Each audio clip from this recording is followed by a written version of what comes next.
Pro Punjab TV ते तुहाडा स्वागत है। मैं हां विक्रम सिंह। इस वेले दी सब तो वड्डी खबर लैके हाजिर होए हैं। पल्स ग्रुप दे नाल जुड़ी हुई वड्डी खबर है। यह पल्स ग्रुप दे नाल जुड़ी हुई एक वड्डे बिल्डर नूं गिरफ्तार किया गया है। मान सरकार दे वल्लों, भगवंत मान दी सरकार दे वल्लों वड्डा एक्शन लिया गया है एक बिल्डर के खिलाफ, क्योंकि पिछले दिन ही मुख्यमंत्री भगवंत मान ने एक बयान दिता सी, साफ तौर पर कागज भी साडे हाथ ने, और साफ तौर पर मुख्यमंत्री भगवंत मान ने एक बयान दिता सी कि पल्स ग्रुप ते भी मेरी सीधी नजर है और बख्शिया नहीं जाएगा। कला कला पैसा जिहड़ा है वापस मुड़वाउण दी कोशिश की जाएगी, क्योंकि पल्स ग्रुप के मालक जिस तरीके दे नाल सलाखां दे पिछे ने। और पल्स ग्रुप के नाल जुड़ी हुई एक होर वड्डी खबर है। पल्स ग्रुप के नाल जुड़ी हुई अहम खबर जिहड़ी तुहानूं देण जा रहे हैं कि किस तरीके दे नाल ठगी की गई। पल्स ग्रुप नाल संबंधित 100 करोड़ियां ते मान सरकार ने वड्डी कार्रवाई की है। पिछले दिन ही मुख्यमंत्री ने पल्स ते सख्ती करने की गल कही सी, और मालवा प्रोजेक्ट प्राइवेट लिमिटेड वाला एक बड़ा बिल्डर जिसनों गिरफ्तार कर लिया गया है, बिल्डर सतीश जैन की गिरफ्तारी हुई है। और ब्यूरो ऑफ इन्वेस्टिगेशन के डायरैक्टर बी चंद्रशेखर की अगवाई वाली SIT ने कार्रवाई की है। पल्स ग्रुप की जमीन खरीद के प्रोजेक्ट लगाने की शिकायत मिली सी, जिसकी जांच की गई और उस तो बाद गिरफ्तारी की गई है। और इस दे नाल ही 50 करोड़ के करीब के फ्लैट भी जिहड़े लोडा कमेटी के नाल अटैच कर दिते गए। सुप्रीम कोर्ट नूं अटैच करवाई जा रही है जिहड़ी ये प्रॉपर्टी मिली है, और लोडा कमेटी नूं दस्से बिना ही अफसरां नाल मिली भुगत करके ये प्रोजेक्ट लगाया गया सी। इस तरह की खबर निकल के सामने आ रही है। इस तरह की शिकायत मिली सी, शिकायत इस तरह की मिली सी कि जिहड़ी पल्स ग्रुप की जमीन है वह खरीदी गई है, और खरीदी भी गई है, धांधली करके खरीदी गई है, रिश्वतखोरी करके अफसरां दे नाल मिली भुगत करके एक खबर सी। और इस दे नाल ही ये जानकारी सी, शिकायत मिली सी सुप्रीम कोर्ट की कमेटी तो चोरी जमीन खरीदण दे दोषां हेठ कार्रवाई हुई है। चोरी जमीन खरीदी गई मिली भुगत करके अफसरां दे नाल, और इस दे नाल ही उसदे 100 करोड़ का प्रोजेक्ट भी ला दिता गया बिल्डर दे वल्लों। और सतीश जैन की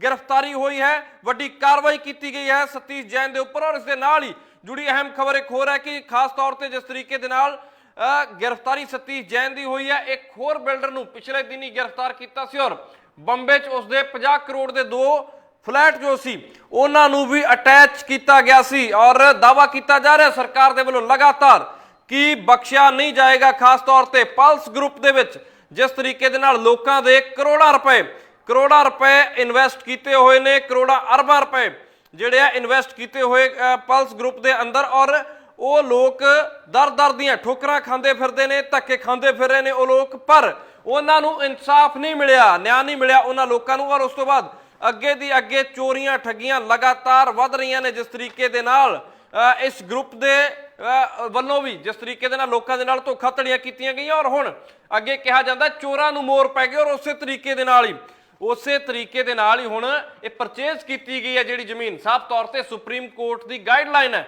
सुप्रीम कोर्ट की गाइडलाइन है कि पल्स ग्रुप की जमीन कोई भी नहीं खरीद सकता, ना कोई तकसीम की जा सकती है। ये सुप्रीम कोर्ट ने साफ तौर पर हिदायतां दित्तियां हुई हैं कि जो कोई खरीदेगा तो उसके खिलाफ कार्रवाई की जाएगी।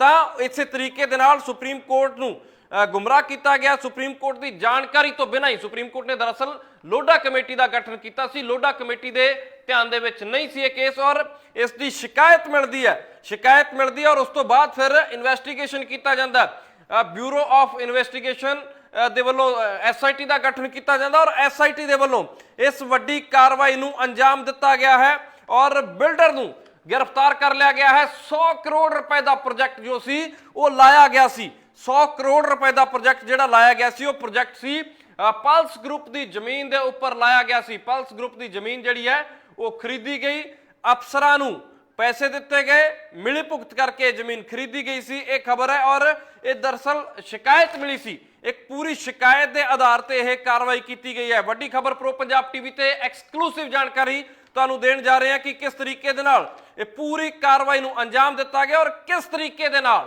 यह पूरी कार्रवाई हुई, और इसके पिछे की खबर की है वो भी तुहानूं दस रहे हैं। पिछे की खबर यह है कि पल्स ग्रुप का जिहड़ा मामला है सुप्रीम कोर्ट चल रहा है, और सुप्रीम कोर्ट ने साफ तौर पर इस तरह की हिदायत दी है कि पल्स ग्रुप की जमीन कोई भी ना तो खरीद सकता है, ना अगे बेच सकता है, ना तकसीम की जा सकती है। पल्स ग्रुप के नाल साफ तौर पर इस तरह दियां ये हिदायतां ने, और उस तो बाद चोरी ਇਹ ਜਿਹੜੀ ਜ਼ਮੀਨ ਦੀ ਖਰੀਦ ਹੁੰਦੀ ਹੈ, ਜ਼ਮੀਨ ਖਰੀਦ ਕੇ ਚੋਰੀ ਔਰ ਉਸ ਤੋਂ ਬਾਅਦ ਅੱਗੇ ਦੇਖੋ ਕਿ ਮਾਲਵਾ ਸਭ ਤੌਰ ਤੇ ਜਿਹੜਾ ਗਰੁੱਪ ਹੈ ਉਹਨਾਂ ਦੇ ਵੱਲੋਂ ਅੱਗੇ 100 ਕਰੋੜ ਰੁਪਏ ਦਾ ਦੱਸਿਆ ਜਾ ਰਿਹਾ ਕਿ ਪ੍ਰੋਜੈਕਟ ਵੀ ਲਾ ਲਿਆ ਗਿਆ ਸੀ। ਪ੍ਰੋ ਪੰਜਾਬ ਟੀਵੀ ਤੇ ਐਕਸਕਲੂਸਿਵ ਇਹ ਜਾਣਕਾਰੀ ਤੁਹਾਨੂੰ ਅਸੀਂ ਦੇ ਰਹੇ ਹਾਂ ਕਿ ਮੈਸਰਸ ਮਾਲਵਾ ਪ੍ਰੋਜੈਕਟ ਪ੍ਰਾਈਵੇਟ ਲਿਮਟਿਡ ਵਾਲੇ ਵੱਡੇ ਬਿਲਡਰ ਦੀ गिरफ्तारी हुई है और ब्यूरो ऑफ इन्वेस्टिगेशन के डायरेक्टर बी चंद्रशेखर की अगवाई वाली स्पेशल इन्वेस्टिगेशन टीम ने एक कार्रवाई की है। सतीश जैन की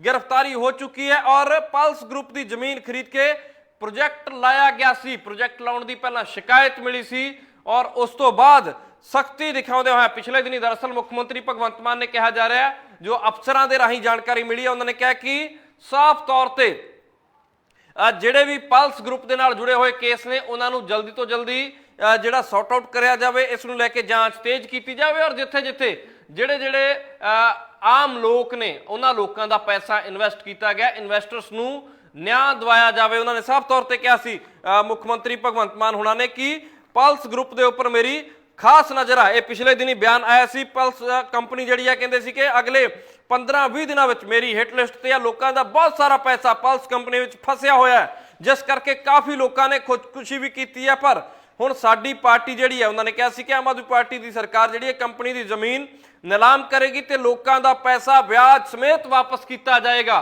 लोगों का पैसा जिहड़ा पल्स कंपनी दे विच लग्या सी यह ब्याज समेत वापस किया जाएगा, सूद समेत वापस किया जाएगा। यह मुख्यमंत्री भगवंत मान का बयान सी और उस बयान तो बाद यह वड्डी कार्रवाई की गई है। यह वड्डी कार्रवाई हुई है, शिकायत मिली सी और उस तो बाद ये प्रॉपर्टी जी है ये अटैच की जाएगी।